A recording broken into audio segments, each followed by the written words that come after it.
નદી હતી. નદીના કાંઠે જાંબુનું ઝાડ હતું.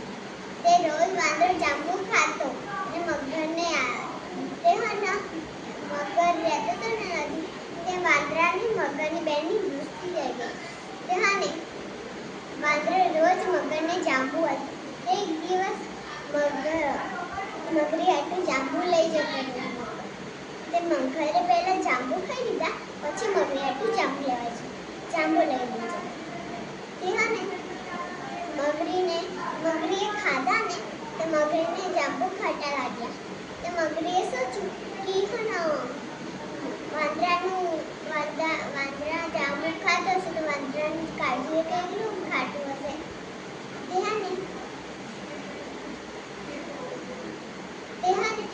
મગરભાઈને કીધું.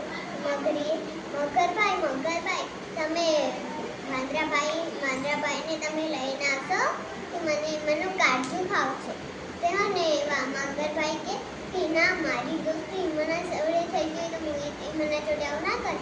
તે મગરી રો કરી. મગર માની ગયું. એક દિવસ એ તો ઉઠીને ઉજ્યા. તે મગરે જાંબુ આવ્યા અને એવું કીધું કે વાંદરા એને જાંબુ આવ્યા અને મગર ખાતો હતો અને એવું કીધું કે તમે મારા જોડે આવશો. મગરીએ તમારા હાટું જમવાનું મંગાવ્યું. વાંદરા એવું કીધું કે મને તરતા નથી આવડતું. તે મગરભાઈ કે તમે મારા ઉપર બેઠી જાઓ. તે વાંદરાભાઈ તો કૂદકો મારી બેસી ગયા. તળાવમાં જતા થયા તે કે વાંદરાભાઈ શું બનાવ્યું છે? તે મગરભાઈ કે તમારી ફેવરેટ ખીર અને શાક રોટલી. તે કે વાંદરાભાઈ કે સારું શાક. તે મને કીધું કે બટાકાનું શાક. તે પછી જતા પહોંચવા આવ્યા ને તે કીધું કે મગરીને તમારું કાળજું ખાવું છે. એ તો ચક્કર આવવા માંડ્યા ને તો સોચવા માંડ્યા. તે સોચવાયા તે મને એક આઈડિયા આવ્યો. મને આવી તે મગરભાઈને ઊંધું બનાવ્યું.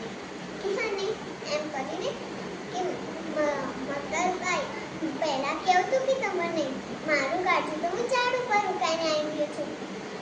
પછી એ તો તળાવના નાકે ઉતારી ગયું. વાંદરાભાઈએ પાછા મારી પહોંચી ગયા.